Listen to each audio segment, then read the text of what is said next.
Genshin Impact is getting very close to the end of its Song of the Welkin Moon interlude, and to me it has been absolute perfection. The story, the characters, the more unique gameplay elements, all of these things have added up to create a series of expansions which have felt both meaningful and fun. And the more I play, the more I find myself putting on my design hat and coming out of a moment just to say, wow, that was clever, or ooh, I see why they did that, when normally I just kind of enjoy the game and move on. So today, I wanted to do something a little bit different. I want to keep my design hat on and express my enjoyment for Genshin's Luna versions by breaking down some of the techniques they've used to make it really click for a lot of the community, and maybe it could help explain why some folks aren't quite vibing as much as I am. For anyone new to the channel who may not know me, I'm SassQueenAmy. I've been a game reviewer, a community manager on Path of Exile, a producer on LEGO Party, and I teach people all about games at university. Plus, I just think video games are really neat. So hopefully you'll find this video to be an interesting look at how Hoyoverse have created a year's worth of content that is almost exclusively fan service without ever feeling like it. Before we jump into it, don't forget to like and subscribe so that you don't miss a thing. And of course, this video won't be an exhaustive list. It'll mostly just highlight a few very key things that I really wanted to talk about. So with all of that out of the way, let's get to it.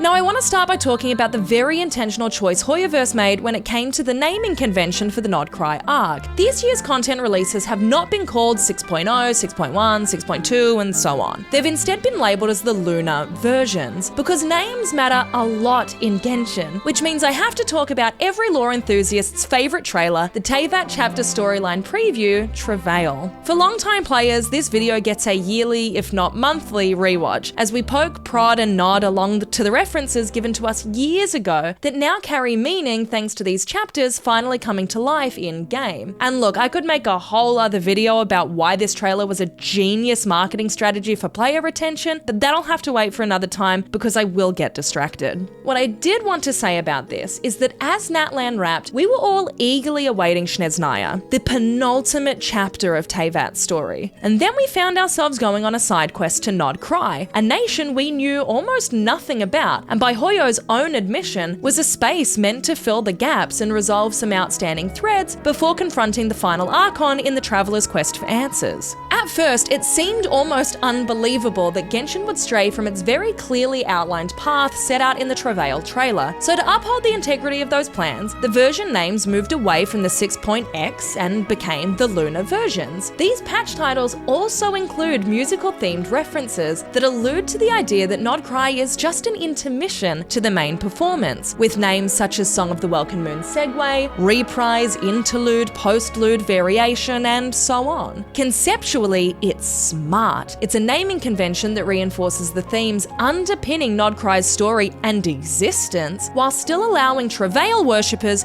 to come into Snezhnaya as the true 6.0 patch series, as the trailer intended. And I think that's a really neat detail that set the Luna series up for a very strong showing. And if we're talking about the importance of names, it would be rude to not mention the genius inclusion of Luna VII's Truth Amongst the Pages of Purana. For Travail truthers, this was the holy grail of all name drops. Every Archon questline so far has included a quest that specifically used the chapter name presented in the Travail trailer. Masquerade of the Guilty in Fontaine, Incandescent Ode of Resurrection in Natlan, you get the idea. But notably, Sumeru did not include a quest called Truth Amongst the Pages of Purana. For years, players have speculated that it was a mistranslation. So to be sitting here almost 4 years later, at the time of writing, a patch about to release that bears that name, it's kind of a big deal. So I want to swap my designer hat for my producer hat for a second and offer the only shred of speculation that I want to offer in this video. The Luna versions have been too clean, too well thought out for any of the content to have been an afterthought, even if Hoyoverse have been pitching it as a time to properly resolve outstanding questions. I genuinely believe much of Nod Krai was intended to be part of Snezhnaya at first, but as time went on and Genshin's popularity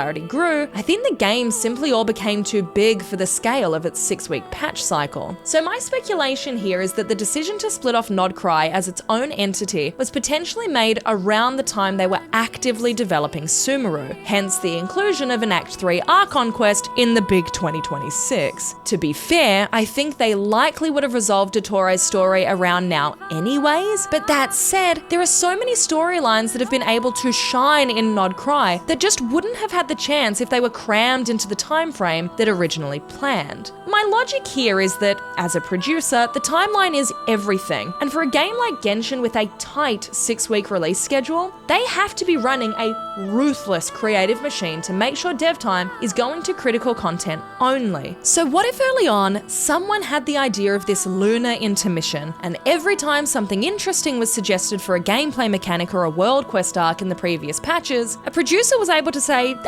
instead of cutting it, let's save it for Nod Krai and give it the attention it deserves. And to even have that as an option is an absurd luxury that most game devs will never have, so I could be very wrong. But given the fact that we didn't just go straight to Snezhnaya and have instead been enjoying peak cinema since Luna 1 dropped, I have a hunch we need to be saying a big thank you to some people on the team who likely lobbied very hard for the Song of the Welkin Moon patches to exist, because trust me, they would have had to fight hard and make a very convincing campaign. But again, that is all speculation based on my own experiences on the dev side of games, so if nothing else, hopefully you find that a little bit interesting.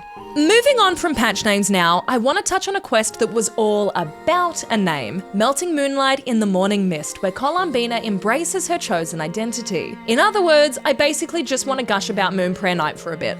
This quest was basically a masterclass in pacing when we look at the Song of the Welkin Moon arc as a whole. It takes place about 3/4 of the way through the Archon quest and presents a big problem to the player. Columbina is literally fading from existence until she discovers her true name. To keep on theme here, if this were a musical, this sequence would be accompanied by a big, gigantic belter of a song, typically known as the 11 o'clock number, where the character comes to a realization that will define the remainder of their story. And our moon goddess accepting the name of Columbina Hyperselenia fits that idea rather nicely. From a plot perspective, we have a big point of tension that has now been resolved at this 11th hour. And before we shift into another dramatic plot point that leads us to the conclusion of the arc, we get a moment to simply breathe within the context of the main storyline's action. And that is something that Genshin rarely does. As a live service game, the breather moments have typically come in the form of filler patches or events that provide content to keep players engaged for the duration of a release that also gives some extra colour to characters or the world without being critically important. A good example of this would be the Roses and Muskets patch that followed the resolution of Fontaine's Archon quest. Rarely does Genshin's critical main path actually offer the same type of reprieve, and I think that's what makes Moon Prayer Night's sequence really stand out to me. In it, we play exclusively as Columbina, sharing in idle moments of joy between friends with appearances from all sorts of characters, which help create even deeper connections with them. My personal highlights from this were the competitive silliness of her game with Sandrone, and the hilarious turn of Arlecchino trying to understand her children better by donning a set of cat ears. Then there's the card that everyone drew on so that Columbina would always remember them. Let me tell you, I was sobbing at that. And just as your heart starts overflowing with love and good feels, they rip it all away as Dottore comes to ruin everyone's day. And watching the traveller fall to the ground, all sad as that special card floats down with them, I started heaving at that point because I needed Columbina to have that precious, beautiful card. But a moment like this only leaves the emotional impact it does because we were given the time to just bask in the light left behind by the friendships we'd made along the way. Plus, it makes the wait for a resolution in this final chapter all the more painful, but all the more satisfying because it actually used the time gap between releases effectively to help drive the emotion behind the story they were telling. Look, I really loved that quest, and I hope you did too, because it highlights just how far Genshin's pacing has come. Because if we'd played all of the Archon quests in a critical path order until now, it would have just been a lot of tension, kind of building upon tension upon tension upon tension, with a reset at the start of every patch. And instead, there's never a moment to just breathe and accept how joyous and wonderful some of these moments and characters can be. And it's something that I do think Nod Krai has done way better than any of the other cycles so far. And look, I don't think Nod Krai has been completely perfect, but I do feel like it's understood what the core demographic of consistent Genshin players actually want from the story. Plus, the Song of the Welkin Moon patches have been experimenting with some different gameplay mechanics to mix up the main quest experience, and I think that's also helped a lot. So on that thought, let's move on to a different quest that uses gameplay in a very clever way. I want to talk about that Rerir flashback quest. Our big bad villain, an evil force driving a lot of the early Nod Krai tension, and one of the 5 sinners of Khaenri'ah. He's a man with a whole lot of backstory to tell, and through the eyes of Nefer, we are given a first-hand look at his past. What stood out to me in this quest was the use of a first-person perspective as we assume Rerir's place in his memories and complete the necessary paperwork after completing his jobs. And by jobs, I mean murdering descendants and associates of the Crimson Moon dynasty. We listen as he grapples with the task assigned to him, while still trying to justify it to himself, when realistically there's no world where his actions were warranted. But what gave these moments so much power was the paperwork itself, making the player complicit as we mark off each of the deceased's files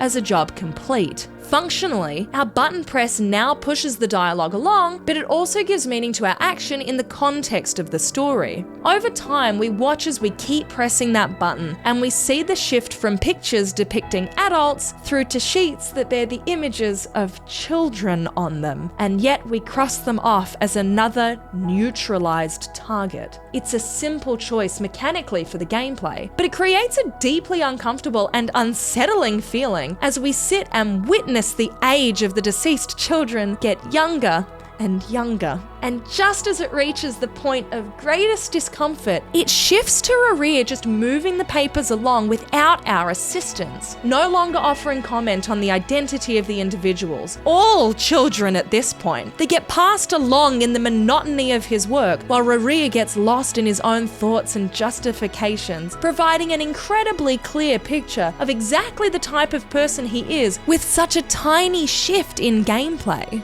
It's one of very few moments where Genshin mixes up the way it presents the story, and that's what makes it such a memorable and impactful moment to me. But I won't say much more on this point today, because I have a lot I'd like to say on the topic of story versus storytelling, and how they are two very different things that get conflated as the same thing. And we'll need a bit more time and way more examples if I want to make that point effectively, so make sure you're subscribed, as I'll probably do a video on that idea at some point in the future. All of that to say, it's been cool to see Hoyoverse actually make some unique gameplay choices in their main quests to improve the overall engagement and pacing. And speaking of interesting mechanics, I have to finish this video by talking about the Temple of Space. For Genshin lore enjoyers who have played every world quest, the Temple of Space was such a delicious treat. The area itself was spectacular to look at and explore, with a world quest plot that helped get us closer than ever before to Asmodee, our not-so-unknown god that trapped us on Teyvat in the first place. The entirety of the Temple of Space just feels like a love letter to long-term players, without ever feeling like its only purpose is to serve as a massive throwback of references, and that feeling is once again due in big part to the interesting mechanics at play. The temple is basically a museum meant to record aspects of time and space throughout the history of Teyvat. Each of the people who find themselves stuck within the temple come from varying ages across time, with my favourite silly recurring joke in the area being that regardless of when they lived in Teyvat, everyone uses a power ranking system which compares the strength of individuals to that of Remurian centurions, and it got a chuckle out of me nearly every time. Now, the temple is made up of 3-ish main areas that follow their own little storyline that feeds into the overarching story of the area, and those are what we'll focus on for this video. The Desert Pavilion, which preserves sculptures and architecture of the Sumeru Desert. Luoyang Academy, which is devoted to the art and painting with Leywa influence. And the Library of the Mahavipulya Chamber, which focuses on maintaining ancient texts. In the temple, we are accompanied by Dex, a watcher that we can use to manipulate the space around us, and these interactions left me saying